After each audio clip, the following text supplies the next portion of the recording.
On behalf of the Friends of the Harriet Beecher Stowe House, we respectfully acknowledge that the ground on which we stand are traditional Miami and Shawnee lands. We extend our esteem and gratitude to the indigenous people who call this place home. Welcome to the Harriet Beecher Stowe House here at the Walnut Hills Branch Library and online. And I just want to acknowledge our season sponsor for the Power of Voice discussion series, which is School Outfitters. You can learn more about their services on classroom furniture and construction and renovation at their website, schooloutfitters.com. So tonight we have some interesting readings. We were already talking a little bit about the way that we didn't so much like some of the readings that we were doing. But what we are going to do as our typical pattern is to we'll have Professor Getz kind of talk us through the timeline.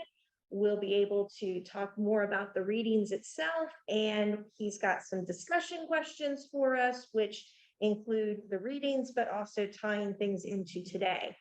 We'll probably talk for about an hour and 15 minutes or so, and then wrap things up because they'll kick us out of the library at some point tonight. So welcome again, and I'm going to say thank you and welcome to Dr. Getz. And we're using new equipment here, so if we don't look like we're looking directly at you, it's because we're forgetting to look at the camera, because the camera's in one place and our monitor that we can see everybody is in a different place. But John? Thanks, Chris. Yeah, looking at the timeline, I want you to notice some big patterns here if you can. I know it's a lot of detail, but, and you'll, we go back to the first entry, 1754, John Woolman, Quaker, travels the colonies, preaching against slavery. That's on there just to show you that this isn't a brand new discussion in the colonies at all. It was there in the 18th century. And it was a discussion going on in England at that time during the 18th century too. So much so in the US that the Congress passed the Slave Trade Act in 1794, making it illegal for American ships to participate in the international slave trade. American ships, that's what they were after at that point. They didn't get to prohibiting the importation of slaves until 1808, which turned out to be, which was the earliest date they could do that according to the Constitution. Jefferson had pushed for that, Thomas Jefferson. We could do a whole segment on him and his complicated responses on slavery, but we won't get into that. So England's ahead of us on this process. And the discussion at over people being enslaved was more or less a kind of quiet discussion in the 18th and early 19th century. Certainly people had definite views about it, but it didn't bubble up as much at that time until it would in the 19th century, as the 19th century moved on for two reasons. And one of them I'm sure you remember from the high school history course, Eli Whitney's cotton gin in the 1790s, and another event that I haven't always seen linked with this, but it certainly is, the Louisiana Purchase in 1803. Those two things made enslaving people in the South a whole lot more profitable. Can I add something? Yes. And I really made this connection not too long ago when we were putting together the Beecher sisters presentation. Actually, the Indian Removal Act that Catherine Beecher was very much against also really precipitates the creation of these large plantations in the South, because they have removed the Native Americans from Georgia and Alabama and Mississippi. And by doing that, it also opens up a lot more territory to create these large cotton plantations. And that's in the early 1830s. Yes, and the Beechers were very much against that as well. They had a letter writing campaign from their school in Hartford about that. So the discussion starts to heat up as you get into the 19th century. Some other things that start to heat up were talk about rebellions by enslaved people. Denmark Vesey a free black, and others are executed in 1822 for what was said to be, and nothing happened. It was said to be a major uprising they were planning, didn't come off, but people were executed for it, and it became a hot button political issue in Charleston politics in South Carolina. To say we need to crack down, we need to be much tougher on the enslaved people. And that brings us in 1828 to slave trader and planter Zephaniah Kingsley, who published this treatise with a long name on the patriarchal or cooperative system of society, as it exists in some governments and colonies in America and in the United States under the name of slavery, with its necessity and advantages. And this is the first real major pro-slavery publication that comes out. It's no accident, it's in 1828. And our Jacksonville correspondent, Dan McLaughlin, has been doing research on Zephaniah Kingsley this very day. So he would like to say a few words about him at this point.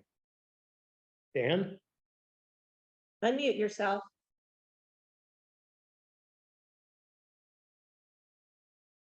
Unmute. You're trying to find it. Oh. There we go. You guys can hear me now? Yes. Very well. Oh, good. Okay. So yeah, today my wife and I went up to visit the Kingsley Plantation, an interesting place. It's about 40 minutes north of us. It's right where the St. Johns River exits Florida and goes into the ocean. And it's a big plantation. It's got a driveway that is over 2 miles long just to get back to the buildings. And it's just a wonderful, on both sides, jungle, Florida jungle on both sides of the driveway. The plantation was founded by Zechariah, and he had 3 other plantations that are south of this area. In this plantation, something about Zechariah, he was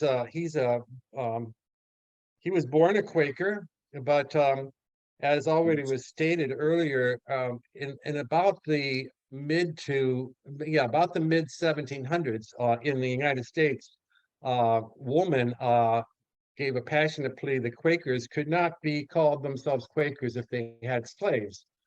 Many Quakers left the community of Quakerism because of that. He may have been one of those. My little guide, that wasn't a guide that worked at the bookstore, but knows a lot, wasn't sure that's why he left Quakerism or not. But he made a lot of businesses, but one of those was purchasing slaves, selling slaves here in the United States, and using slaves on his plantations. 4 plantations, but the biggest one is the one we visited today. That plantation housed about, she tells me, about 60 to 80 slaves at a time. And what was grown on that plantation, and probably a lot of different plantations, was cotton. Here in Florida, there's a special type of cotton that's long stranded, so it was more valuable and they could make more money off of it. The gins that they used were a little different than they did in the normal South. Indigo, rice were the major things, and the important thing to know about these crops is that you can speculate in the market about them because you don't need to. They're not going to rot. You dry out the indigo plants. You keep the cotton after you've taken care of going through the mills with it and everything, and you sell it at its highest price. So those things can sit in your buildings for a while until you think you're doing the best with them. He also did some citrus, and of course he sold slaves, which he purchased mostly. Although I think he visited Africa, he purchased mostly in Cuba, and then imported here. They were captured and taken to Cuba. And he believed in what is called the Spanish system. The Spanish system was one where you had whites, you had free blacks, and you had slaves. And he believed, but did not practice, that you should be taking care of your slaves. The way he was described was almost like our first reading today, where the Southern slave owner is so nice to their slaves and takes care of their slaves and everything. And this is sort of the way I think he thought of himself. He purchased his wife in Cuba. She came from Africa. She purchased his wife in Cuba when she was 13 years old, Anna, and freed Anna when she was 18 years old. He had at least 3 to 4 other concubines that lived on the plantation with him. So he was a polygamist and had probably 4 wives, and he didn't have any white children. All of the children were born black in skin color, all of them. And he believed that they were equal in their. He did believe this. They were equal in their intelligence, but he had no problem in selling them. He would not break up families. That was one of his top rules, so to speak.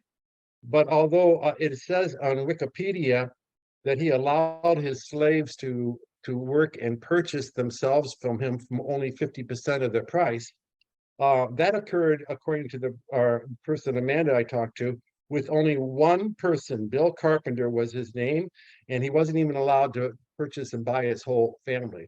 So although he preached that, he didn't live up to those standards.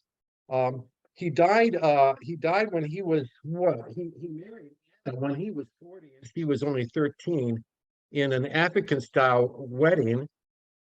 Came from a tribe of his wife that were like that the women lived 7 men, so she had her own little house next to his house, as did the other concubines. Um, Basically, that's his way of it. But he died, and when he died, he left all of his inheritance to his children. But the greatest amount he left to Anna. And there was a big lawsuit about whether Anna, who was black, could own the property. The United States government said no, but then it was shown that she had a birth certificate from being a colonialist in Africa from the Spanish government. Was declared Spanish, and she owned the property, including the slaves.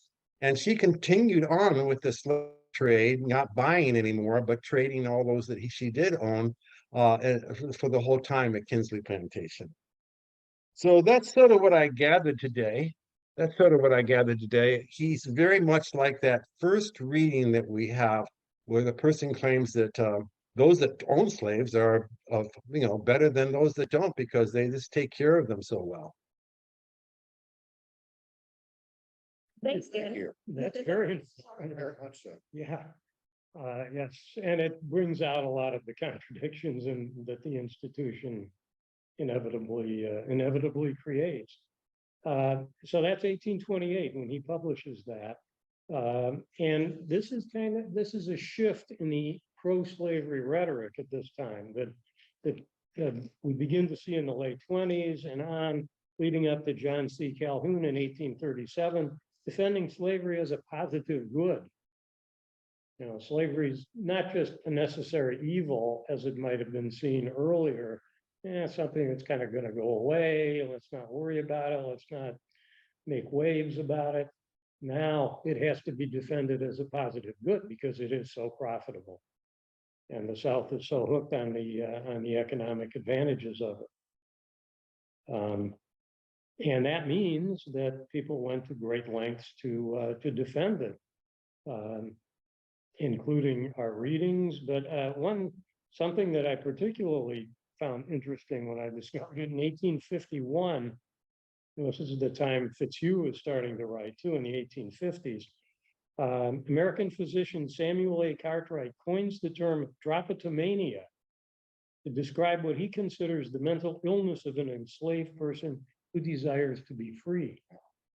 So if an enslaved person wants to run away, he's mentally ill. He doesn't fit the system. Talking about pseudoscience and bending science. And drapetomania literally means the craziness about running away.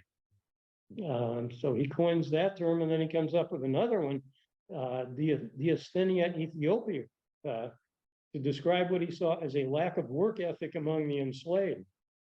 Gee, why wouldn't enslaved people want to work? I can't imagine. And especially free blacks who didn't even want to work like they did when they were enslaved. He's not the sharpest tack because he also rejected germ theory at that point too. But these were scientists who might have been good in some areas, but not when they tried to expand their expertise, they didn't know what they were talking about at all. And this is right around the time Harriet's completing Uncle Tom's Cabins. Van Every is publishing his pamphlets and getting going. And an interesting thing about him signals another shift. Van Every's a Northerner. He doesn't have to defend the institution of slavery for economic reasons. He's born in Canada, but is living in Rochester, New York. And we will see that some of the later defenders of the pseudoscientific theories of race are Northerners. They are not Southerners. The South had the big dog in the fight in the years before the Civil War. But afterwards, these crazy Northerners get into the act as well. And Fitzhugh's writings, of course, precede the war, the ones that we read, or the ones for which he is best known, and are exactly at the same time Harriet is writing Uncle Tom's Cabin and Dread, A Tale of the Great Dismal Swamp, her second and final anti-slavery novel. And by 1858, you get Henry Hammond, another Southerner, stating the mudsill theory that every society, and again, this is a defense of slavery on the grounds that there are going to be dregs in any society who aren't very smart and should do all the menial work and the drudgery of life. And obviously, certain people get to decide who those people are. Okay, then we got Van Every doing lots of things in the 1860s, publishing his book, now titled, he kept publishing the same book, but adding things to it. It's now called Subgenation, the Theory of the Normal Relation of the Races. His big argument was that Black people and white people are different species, do not have the same common ancestors. And there was also a big fear that's entering into his work and a number of the others of racial mixing, this notion of racial purity, which was always on the mind of Southerners because it was so hard to tell which, who the parents of certain offspring of enslaved women really were, who was really the father, the social construction of race becomes so obvious when you start thinking about this, but they wanted to turn it into something you could really fix. And Van Every was also a colonizationist, a very strong advocate for that. And the introduction he's writing that I asked you to read is for this respected British speech therapist, James Hunt, who was a very respected speech therapist. He worked with Lewis Carroll, the author of Alice in Wonderland, and helped him get over his stuttering. A leader in the field of speech therapy, didn't know what he was talking about when he went over and started making these arguments about Blacks being inferior to Europeans, even a distinct species, and better off enslaved, as in the southern US, where they could be taken care of. And he got booed at a serious scientific conference, so he went out and formed his own society where he could give his papers and be applauded. And then when the connections with the 20th century and with our own time come starting in 1916. Is that the owl? I think it was. Oh, okay. In 1916, another Northerner, a New Yorker, lawyer, conservationist, eugenicist, and self-educated anthropologist, Madison Grant, publishes his influential book, Passing of the Great Race, for the Racial Basis of European History. And this is Nordic supremacy, something that was applauded by the Nazis a couple decades later. He had correspondence with some of the people, some of the members of the Nazi party as they were coming to power. And his main target at home was immigrant groups at that time. We wanted to say we're also of a different species and inferior to this Nordic strain. A racial purity, that notion again. And then William Shockley in '63, who was a Nobel Prize winning physicist, but no degree in genetics, no background, devotes the last 16 years of his life to advocating for white superiority and eugenics. He is publicly debated by anthropologist Ashley Montague and others. And these pseudoscientists were answered. There were real scientists answering them at the time. I don't want you to think that everybody believed what they said. They were fringe people, but it's amazing to me that some of these people were so smart in some areas and totally off base in others. And I recommend to you the article that I mentioned at the end of this timeline in the April Atlantic, Adam Serwer's, and you can find this online, even if you don't get the Atlantic or go to a library.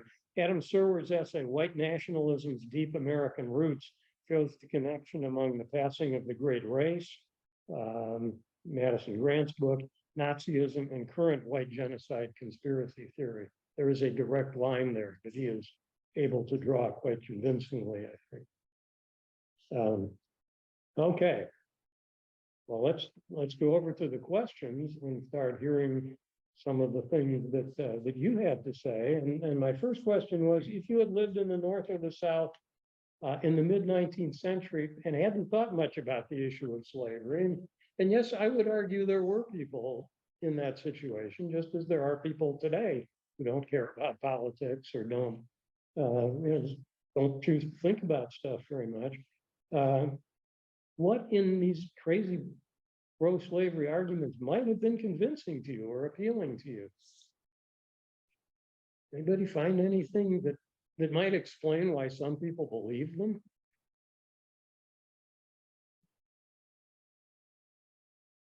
Think of Fitzhugh, think of Van Every. Well, I think if you reading the Fitzhugh piece, where he talks about how benevolent the slaveholders are, and you know that the enslaved were better off because they had this person that cared about them and was taking care of them. If you just read that and didn't know anything about the reality of slavery, you might be convinced. Of course, if you thought for longer than 10 minutes and realized that the enslaved didn't have a choice in the matter, you might change your mind. But you know, if you just read bits and pieces, or if you just heard one little part of it, and didn't think about it too long, I can see where you could be convinced. Yeah, I think so. It kind of reminded me of, and I don't remember which year we read this, it was when we were still meeting back at the house. But we read something about how the northern working class was worse off than enslaved people because they didn't have anybody to take care of them in their old age. And so it reminded me kind of that type of mentality. Yeah, It was better to be taken care of in your old age rather than have freedom. yeah. I mean, that's Fitzhugh's argument. Right. Like, there's an ethic of care here in this paternalism of the person holding slaves, enslaved people, that is superior to the North. And Yeah, so I think, I could be wrong, but I think all of us that are on this discussion know people that think that slavery wasn't all that bad. I certainly do know people like that, and you can't convince them much otherwise. Those people that I know, I think believe it because they don't want to believe that we did such horrible things in the United States, so they'd rather not believe that. So they look, the ones that I know, upon slavery as being overly portrayed as bad. And my our little guide at the Kinsley said that she knew people like this and it still persists. But they also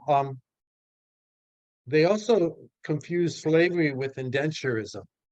So as an example, after the Second World War, there were a lot of German teenagers who were sponsored and came over here. And I know several of those women that I know personally that came over here in their early teens, and they were sponsored after the war. They lived the Second World War in Germany, but their sponsors required that they work for them for 2 years, and they put them in a house and they gave them money. They did pay them a salary, but it was meager.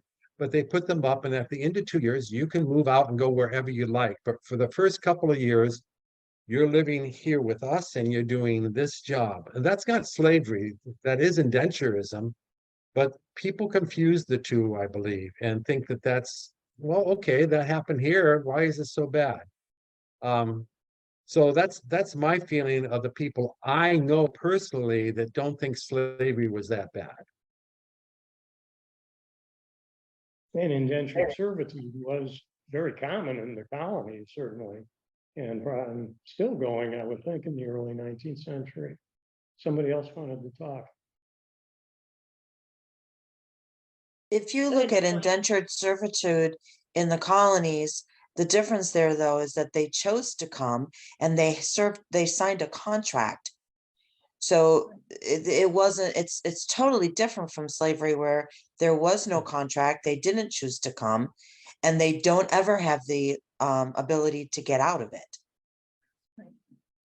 Oh, completely, yeah, absolutely. But Dan's point was that some people who don't think it through might confuse the two institutions. Anything else that might appeal to somebody who wasn't really thinking the issue through very much?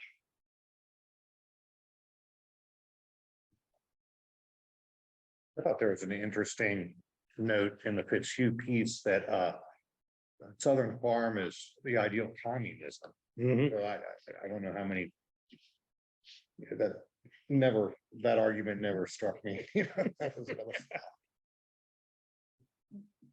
Well, because he talks about how everything is shared, Yes, except not quite equally.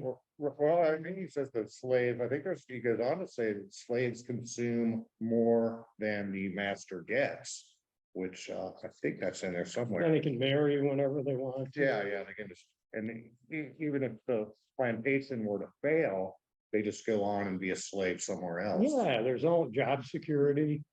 I mean, it sounds wonderful, except none of it's true. Right, I mean, it's absurd, right? Yeah, I mean, it's all propaganda, but the South was cranking this kind of stuff out, and Fitzhugh was one of the more articulate. He was self-educated, but one of the more educated examples of this, I think, that he makes it. If you didn't think about it, and if you didn't read Freedom Narratives by Frederick Douglass or people like that, or if you didn't have an awareness of what was going on at the time, it might sound all right. And I'm sure there were And if you people- didn't pay attention to the fact that he says, a man loves his children because they are weak, helpless, and dependent. He loves his wife for the same reason. Right. And when your Yeah. children grow up, you don't love them as much. That's why you love your grandchildren, is because they're weak and dependent. Yeah. Oh, my God. You love only someone who is weak and dependent, apparently. Yeah. Yeah. Yeah, I mean, Chris was pointing out before, not only is this anti-Black, it's anti-women. It's very hierarchical in favor of white males controlling everything. But he does actually say that the slaveholder is better than others. he's more noble than somebody in the North because he has greater occasion for the exercise of his affection. His whole life is spent in providing for the minutest wants of others and taking care of them in sickness and health. Hence, he is the least selfish of men. Now, today, this would seem like something written by Andy Borowitz, maybe, Yeah. as a satire. Saturday Night Live. What somebody might believe, but it's a serious argument at this point. To me, the most effective part about Fitzhugh's argument is his critique of the North, in which he does make some valid points. Life in the North is pretty tough on laborers at this point. It's not nearly as bad as being enslaved in the South. But when you look at the philosophical underpinnings of Fitzhugh, I mean, he is taking on basic values we consider to be basic American values: equality, freedom. And I think he speaks for a lot of Southerners, a lot of people who believe they really are the elite, who are alone qualified to run a society. And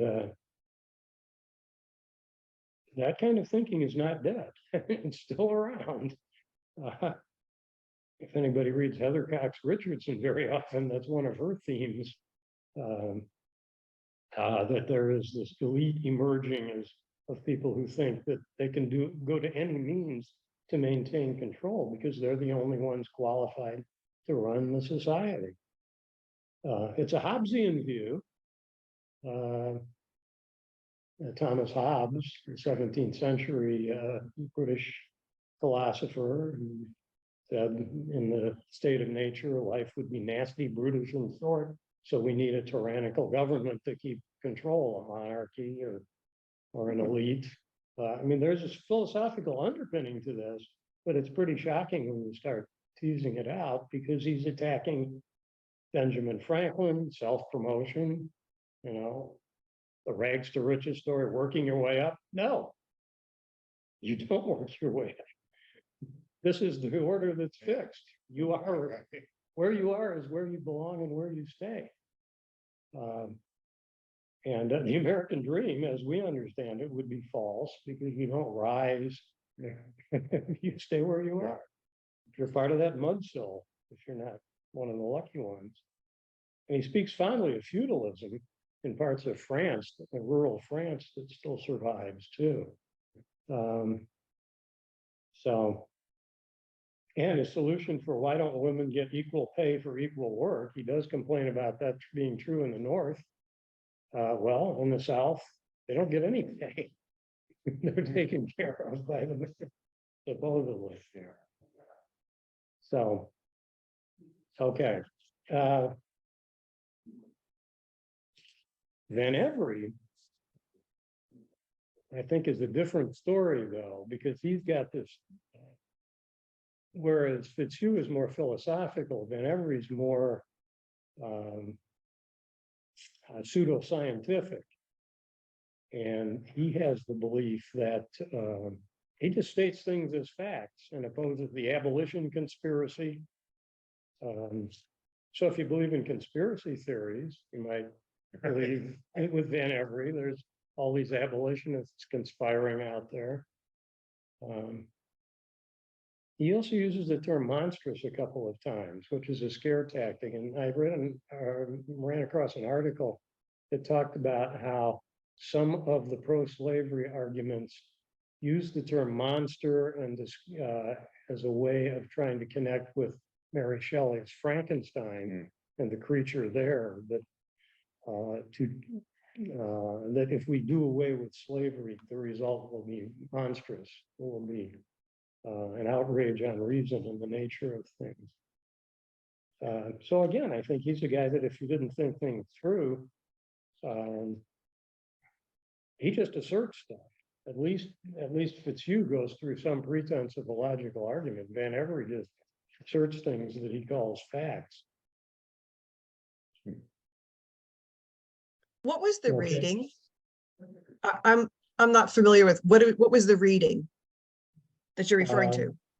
Yeah, John Van Every, who wrote an introduction to a piece, well, much lengthier piece that I didn't ask you to read, by James Hunt. And it's called.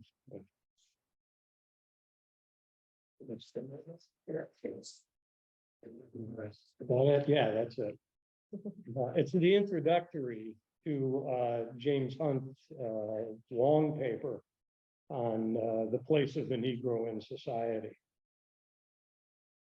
And Van Every was Hunt's British, but Van Every was a New Yorker, Rochester, New York, American. He has been called our first professional racist. He made a career out of this. He had a medical degree, but he chose to devote his life to the white supremacy writing. So all of the readings we link on our website where the information about the series is. Mhm. And so there's usually you just click on the link and you can find it, but even if you Okay. didn't get a chance to read, usually people can follow along Yeah. with the discussion. But Okay, thanks. no problem. Yeah, that's fine. That's okay. Just before we leave Fitzhugh, that one of the big logical fallacies in his argument is his most effective points are attacking the North, which is in classical rhetoric called the tu quoque argument. In other words, you also are guilty. Right. So Yeah, if you right. accuse me of something, I just accuse you of it. Oh, you do the same thing. And then I don't have to defend myself because I put the opponent on the defensive. Okay, Right. next question. Let's get to Stowe. She talked about Uncle Tom's Cabin. Yes, let's do that. Chapter 17, George Harris and other characters fend off bounty hunters trying to capture him and his family and 2 other freedom seekers. Do you see George's statements and actions in this chapter as a refutation of pro-slavery arguments, either the ones we've talked to or any pro-slavery arguments that you know of?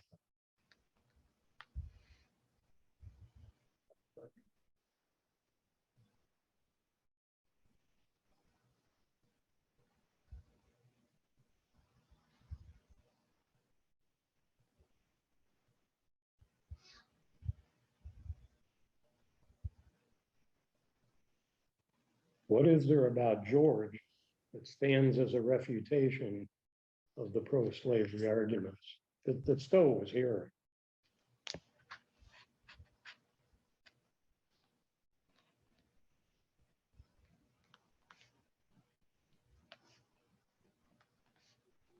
Well, first of all, like when they're still in the Quaker village and they're talking about the fact that there's there's bounty hunters after them, and so we're gonna have to leave a little earlier than we had planned or something like that. And then so he talks about the fact that he's not going to attack anyone because he's a peaceful person. He'll go out peacefully, except if you try to take my wife and child. And then that will set him off. That will make him, he'll resort to violence in that case, because he does not want anyone to take his wife and child and sell them more and push them back into slavery.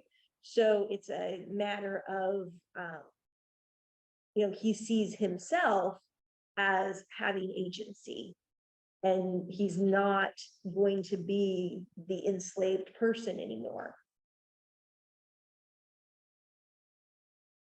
Which I kind of indirectly is a counter argument to what the white supremacy guys were saying. Yes, no. Yes, sure. absolutely. Yeah. Yeah. Slaves are supposed to be docile, subservient to their masters. That is in their nature, according to the pro-slavery people. You have to also remember he's traveling from a Quaker house. And it's clear throughout the whole thing that the Quakers are not going to raise weapons up to protect him. They'll be there to drive him away and to help him in any ways, but they clearly state they're not going to do any shooting. That's how I remember reading it. Although Phineas, who is not a birthright Quaker, wasn't objected to throwing the wounded Tom Looker over a cliff, but. he wouldn't That's right. do it. That's right. He's not a birthright Quaker. So maybe he hasn't completely converted yet. And then they take care of Loker afterward and get him Right. to a quick settlement.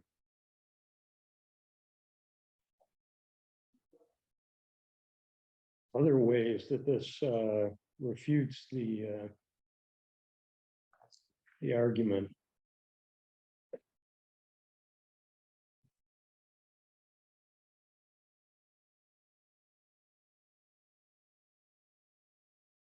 Anybody remember why George is running away? That might or might not, I think that's in an earlier chapter, but the story, I'll give you the backstory on that. George is running away because his master felt threatened. Remember, George worked in a factory and invented this machine for getting the seeds out of hemp. And when his master found out about that, he was threatened. He realized, George is smarter than I am. I don't like that. So he pulls him out of the factory. He's going to, and he is going to make him marry an enslaved woman on the owner's plantation and start a family with her, violating the marriage between Eliza and George. So that's what provokes him to run away. But because of course that marriage has no legal standing, since enslaved people were not legally allowed to marry.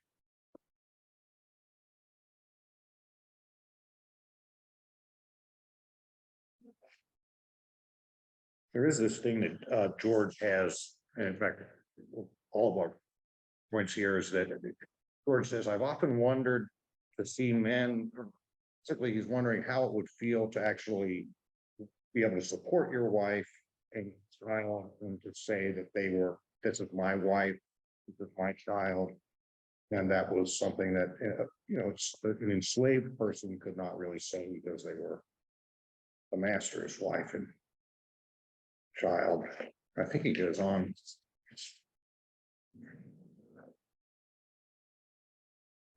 Yeah, that to me, that was real striking. Mhm. It was, you know, that's something to strive for. Yeah, it's an individual assertion. Yes, Not yeah, part of the right, group. yeah. He's got a family, he's somebody. He wants freedom in his own family to share that.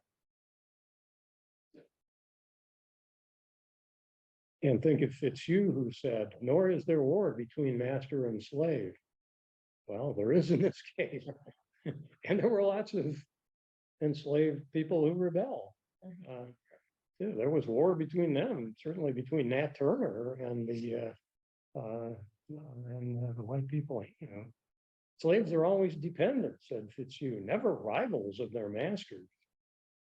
Well, it's the rivalry with the master that begins with the master in this case that precipitates George's departure. So he's assertive.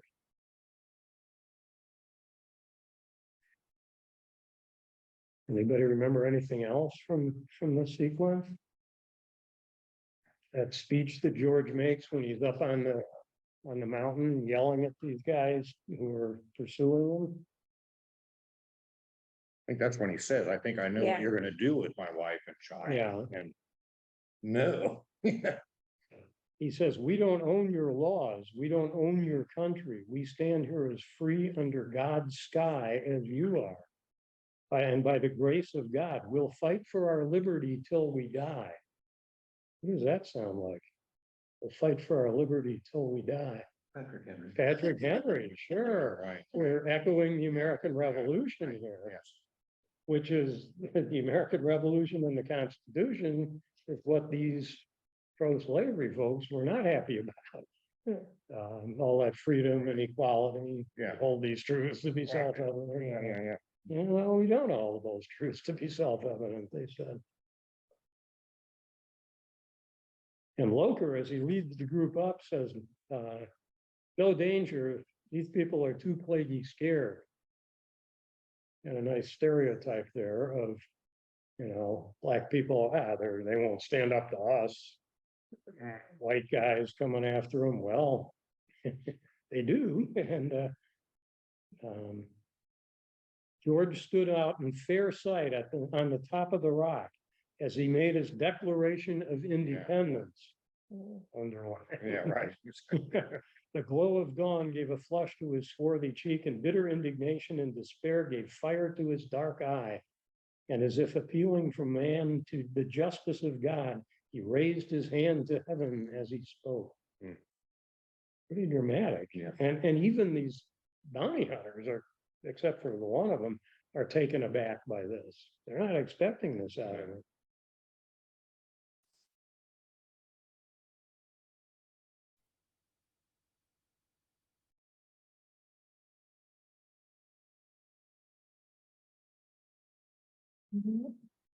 Well, they turn out to be the cowards because they all run away once Lover gets shot.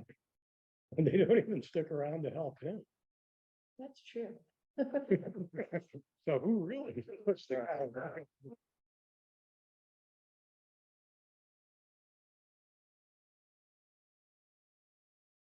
And this might hark back to Harriet. Remember, in 1836, with the riots in Cincinnati, when she said, boy, if they came to my house, I'd be at the window with a, At the window with the gun. yeah, every time. There's suspicion of mob violence, which is something that she shared, later with Mark Twain. It comes out in Huckleberry Finn too, and mob scene is disgraced in there. There's a bunch of flowers.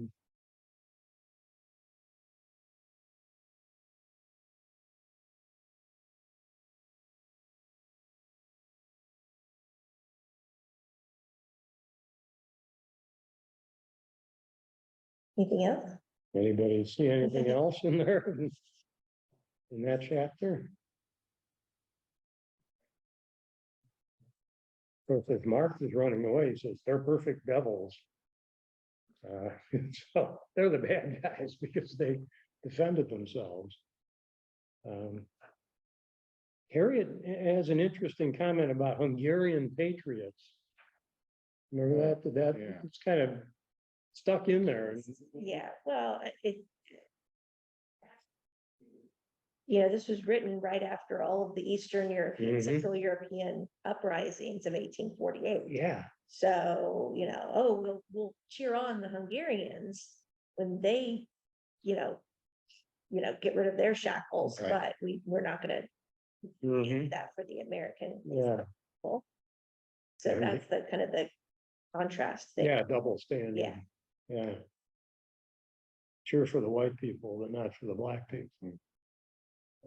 And there were a lot of Hungarian immigrants coming over as a result of that too, as a result of the failed uprising in the late 40s there. Okay, I'm gonna interject something that's very modern, so to speak. Okay. In the last year, amongst Americans and other white people in the West, there's been this all hue and cry over the invasion of Ukraine. And oh, how horrible that Ukraine has been invaded. But when African countries right. get invaded by, other groups, or when there's, problems within societies and African groups, did we do anything when Rwanda was having this mass slaughter in 1994, whatever? No, we doesn't matter when it's not white people. When white people got attacked by their neighbors, that's bad. And I'm not saying I'm against Ukraine, I'm just Yeah, saying right, it's a double standard within the United States and other Western European countries to come to their defense, but not to come to the defense of people who have been invaded in other parts of the world. And there's more openness to immigrants coming from Ukraine too than from other parts of the world. That's right. Generally true in Europe and in the US. I think. Elizabeth, did you want to say something else?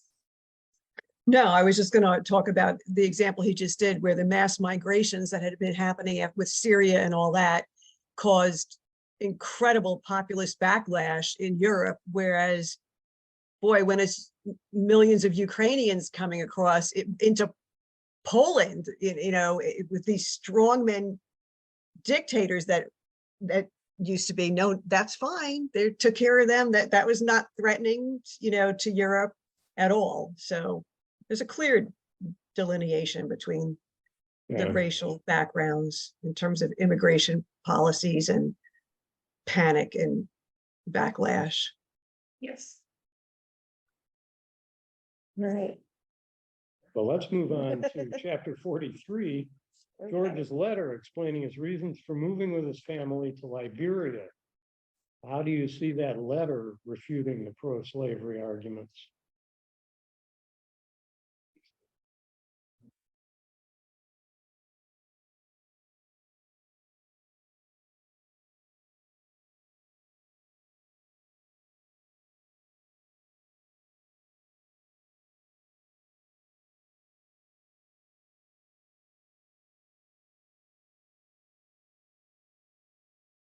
Specifically a letter.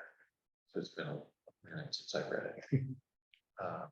Isn't one premises the fact that he is ultimately trying to secure, in his opinion, a better life for himself. And he thinks that, and his family, the best way to do that is to like marry, which is the all things they were writing about it there. No, we're taking care of you. This is the best possible situation you have. And his letter is the other end of the spectrum, which is no, the best thing for me is to do this. And go build a country. Mhm. I don't want to be taken care of. I want to Build my own. build my own country. And Yeah. it was, yes, I want to contribute, and I did he see it as the best thing for everybody? Just himself personally, or Oh, for his fans. For his family, right, okay. right. So in contrast to, the colonizationist view, where we're gonna make everybody move to Africa. This is, I'm deciding to move to Africa because I feel like this is the best option for me and my family. Yeah, I'm not talking about other people, I'm saying me and my family. So it's again, asserting that agency, saying, yes, I can make decisions for myself.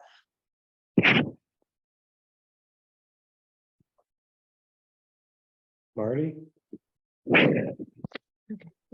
Yeah, I was just going to say a lot of the same thing there, that he was making the decision himself.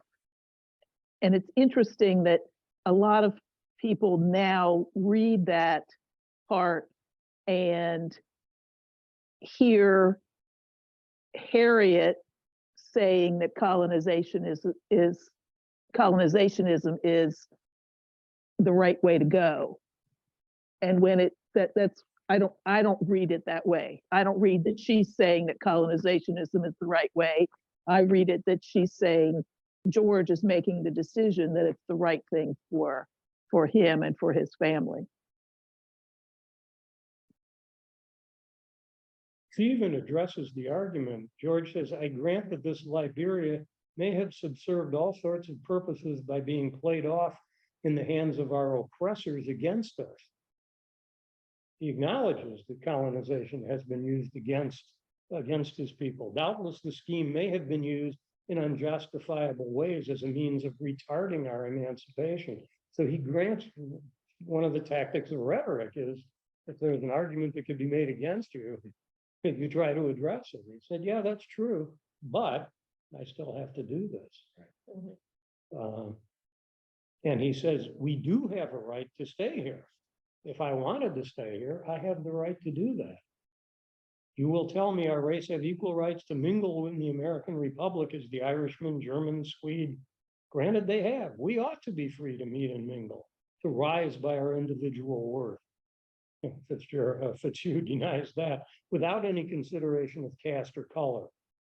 And they who deny us this right are false to their own professed principles of human equality. Well, a lot of the pro-slavery people don't buy into the notion of human equality for everybody, just for white people and probably of a certain social class.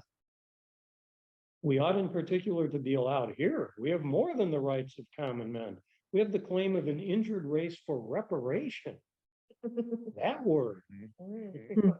That's a pretty strong word for her to be pulling out in 1851, 52. The right of an injured race for reparation. But then I do not want it. I want a country, a nation of my own. So yeah, it should be my choice to stay if I want to stay and to be free to make my life here if I choose to. Mhm.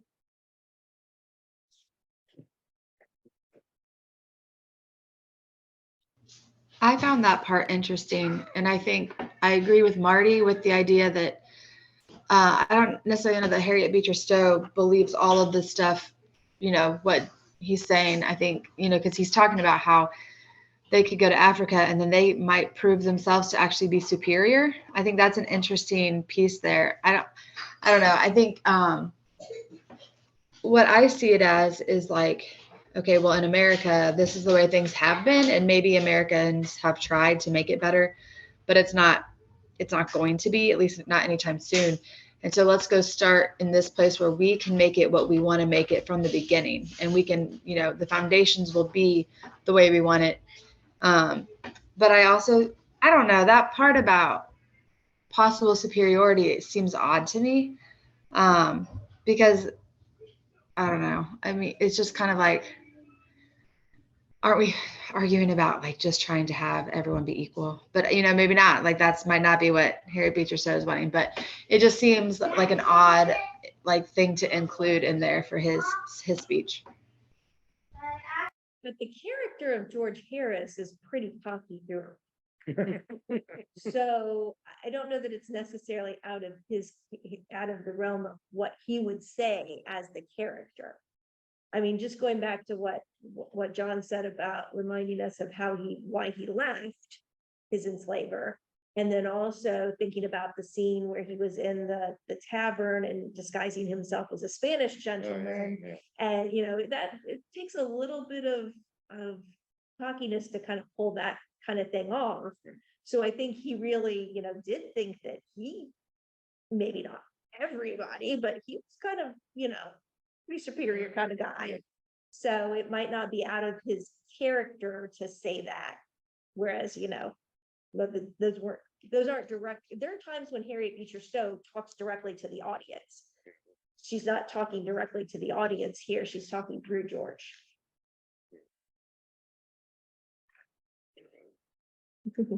Well, that might be an interesting segue to our fifth question. Does Harriet seem to you, and despite all the good things we've been saying about her so far tonight, does Harriet seem to you to have completely broken free of the racism of her day in the chapters that we've read?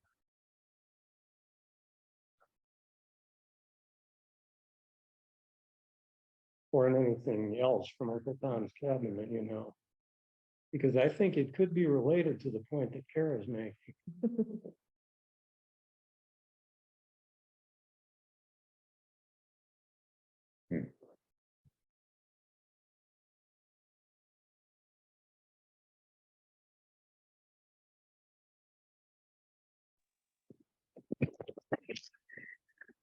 I don't know that I have any specific things that she says that lead me to believe this, but I believe that she still harbors the idea that the white race is superior.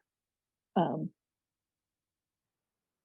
makes you say that? And well, I think I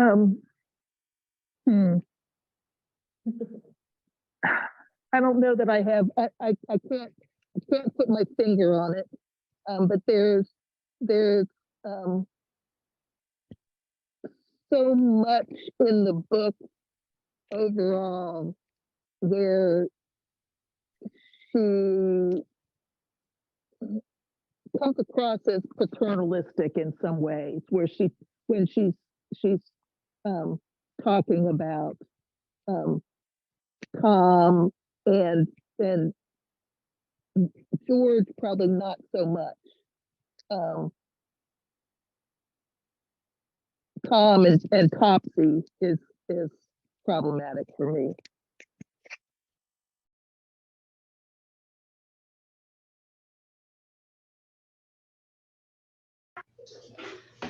I don't know that she is necessarily like overtly saying that she believes that whites are superior, but I think the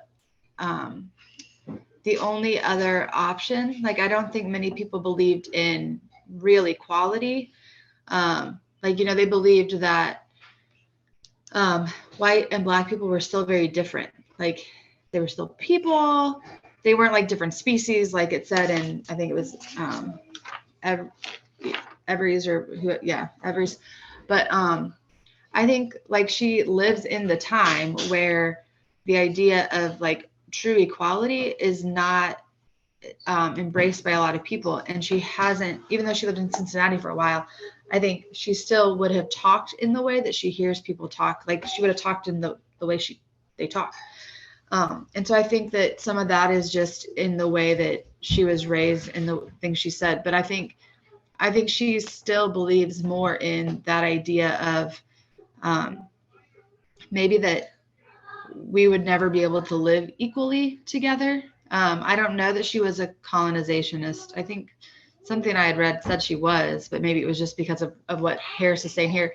But I mean, it's hard for me to think that she really was 100% like, yes, we're all going to live perfectly together and we're all going to be equal. And that I believe that is something that we should be doing. I don't know. It might be unfair of me to say, well, she lived at this time, and so therefore her mind was probably this, but I just have a harder time seeing it that way.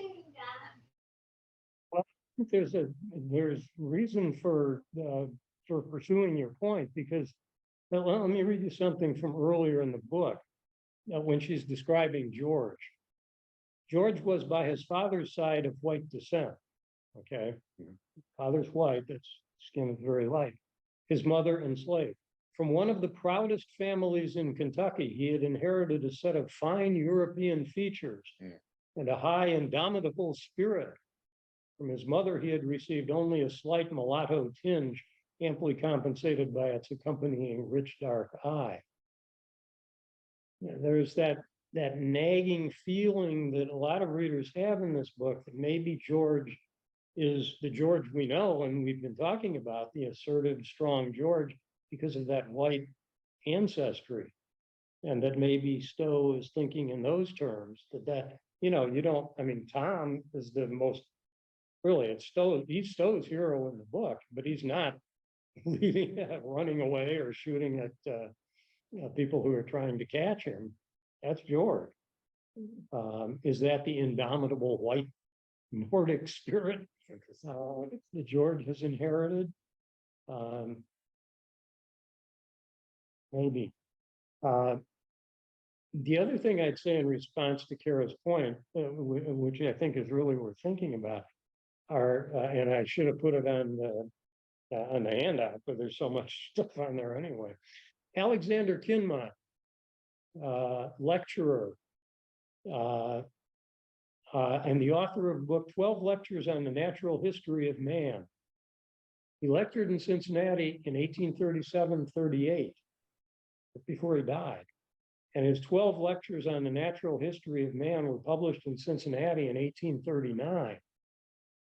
Here's a line from Kinmont. All the sweeter graces of the Christian religion appear almost too tropical and tender plants to grow in the Caucasian mind. They require a character of human nature which you can see in the rude lineaments of the Ethiopian. So he's making racial differences. He would say in favor of Black people, but once you start dividing people, well, you know, they're more, the Black people are more in tune with religion, they're more sympathetic, they're nicer, they're kinder. And there's the other side of it, they're not as smart as white people. They don't have the leadership potential of the white people.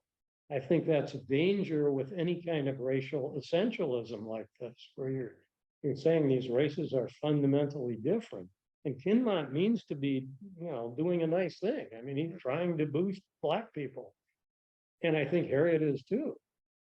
But I think to the extent that she may have bought into that, particularly in the figure of Tom, there is that danger that she's kind of in one way siding with some of these pro-slavery arguments that say Blacks are inherently docile.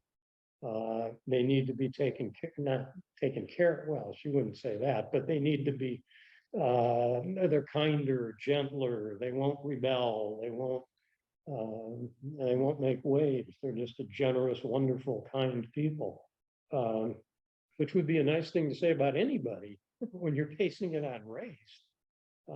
It gets dangerous, I think, and it kind of plays into some of these anti or pro-slavery arguments. Stowe mentioned his passing, Alexander Kinmont's passing in a December letter in 1838 to her friend Mary Dutton. He just noted that he had died. So she was clearly aware of him. And this romantic racialism, as it's been called, is one way of describing what some of her characterization in the book. So it would be she does wonderful things in this book. I'm, eternally grateful that she wrote the book, but it doesn't mean that she got everything perfectly right. Any more than Twain did in his writings. They're people writing at a moment in history. And George also says this, and this may have bothered some of you too. He says, our nation, this is from his letter, our nation, Liberia, presumably, shall roll the tide of civilization and Christianity along its shore and plant their mighty republics. Well, Some nationalism there. a little imperialism there, cultural. Yeah, maybe if you're an African, you're not that excited about this enterprise. He does say something about Haiti. Yeah. And that came like that it was a worn out, effeminate race. I think he's blaming the French for that. Okay. But he said Haiti didn't have anything. Yeah, he was like, work you with can't anything. go to Haiti because it was can't rise above a stream can't rise above its fountain or something like that.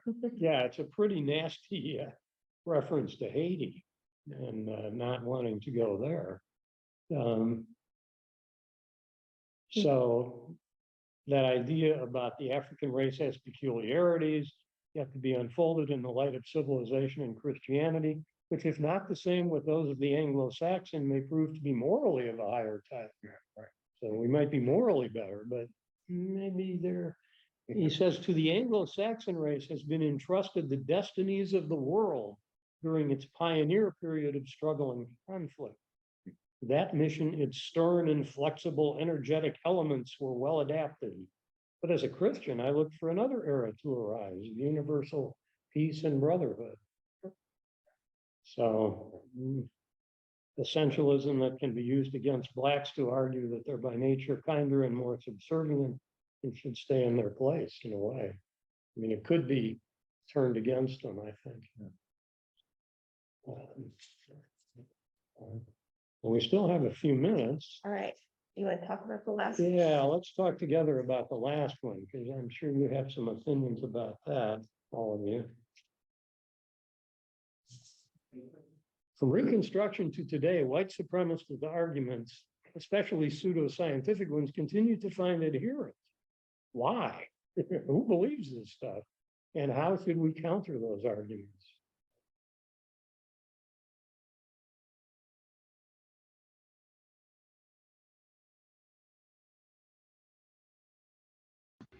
One thing I was thinking as I read Fitzhugh's paper is that he's taking a little bit of like truth and then using it, like twisting it just enough to make you think like, oh, well, yeah. I mean, because he talks about, how riots and trade unions are, and we have strikes for hunger wages and like all these things going on. America says we're in the North, that we're free and equal and everything. And yet these are the things that are happening. But he's taking two things that are really unrelated and he's saying that these are connected.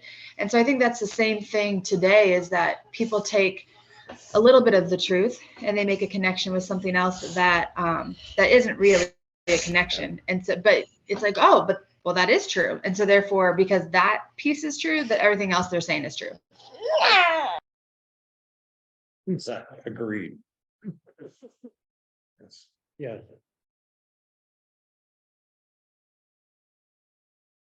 Anybody else, other thoughts about this? It's just.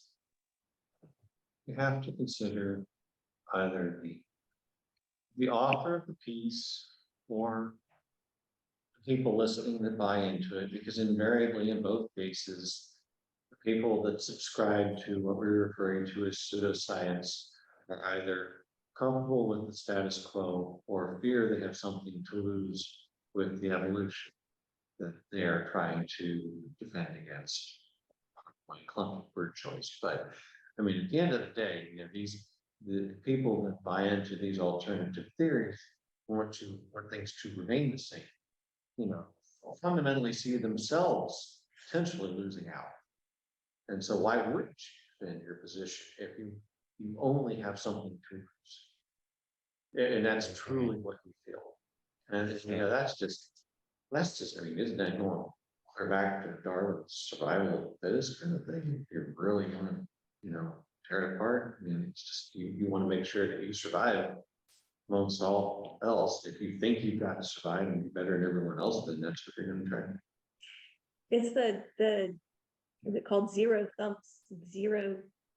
Some, sum theory, where, you know, there's a finite amount of resources, and so Well, if somebody else is getting more, then that means I'm getting yeah, less. if you Yeah. win, I lose. Yeah, and that's not that, but some people do subscribe to that ideal, and then that pushes them into the camp of, well, I've got to, or I've got, you know, Yeah. there's gotta be some people who are better than others. So that I don't lose out. But how do you counter that? You explain to them why the alternative will ultimately result in the betterment overall for everyone, which is going to be a tough sell.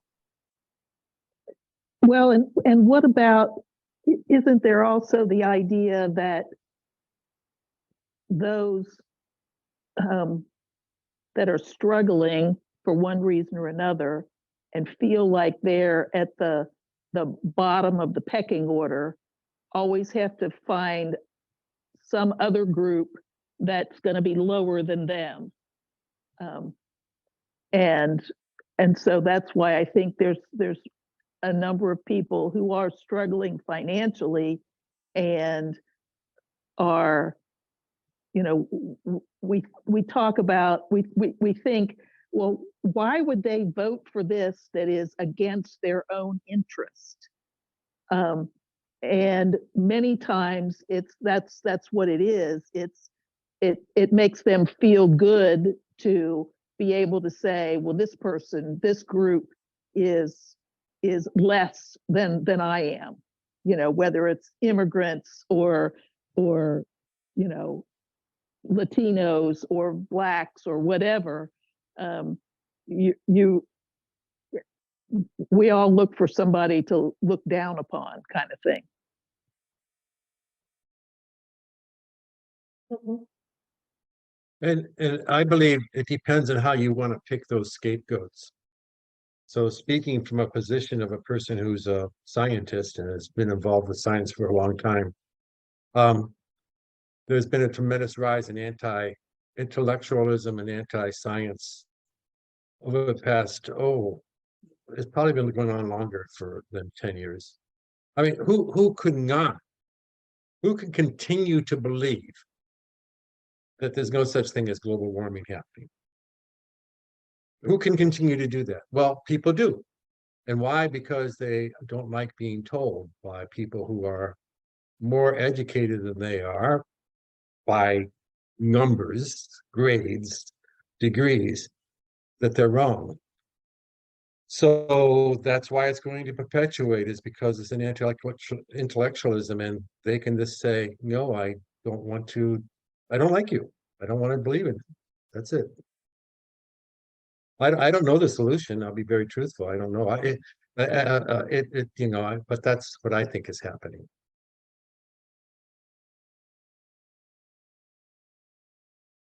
Well, any last comments? Any last- Do you have a positive note for us to go out on?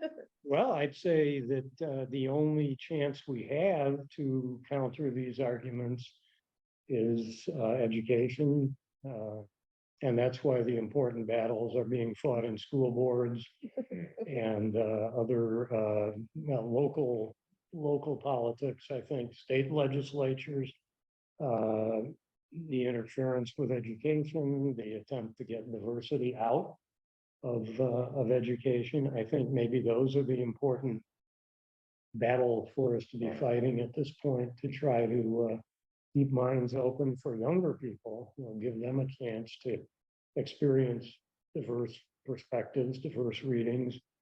And that to me is where the action is. I mean, it's all over the place. We got all kinds of things to do, but that to me is really important.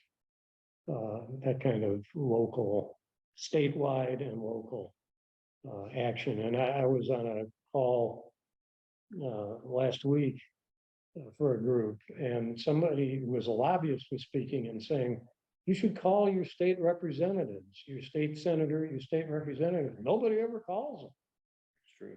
You know, people call in Washington, you call your representative in Congress, but people don't call their local reps. Right.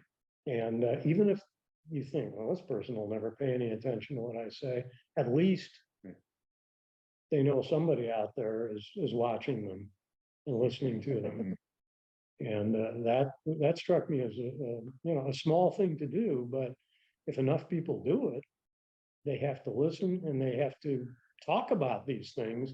And as the lobbyist said, once they start talking about them, you find out they're not very good at defending some of these positions. They just never have to talk about it.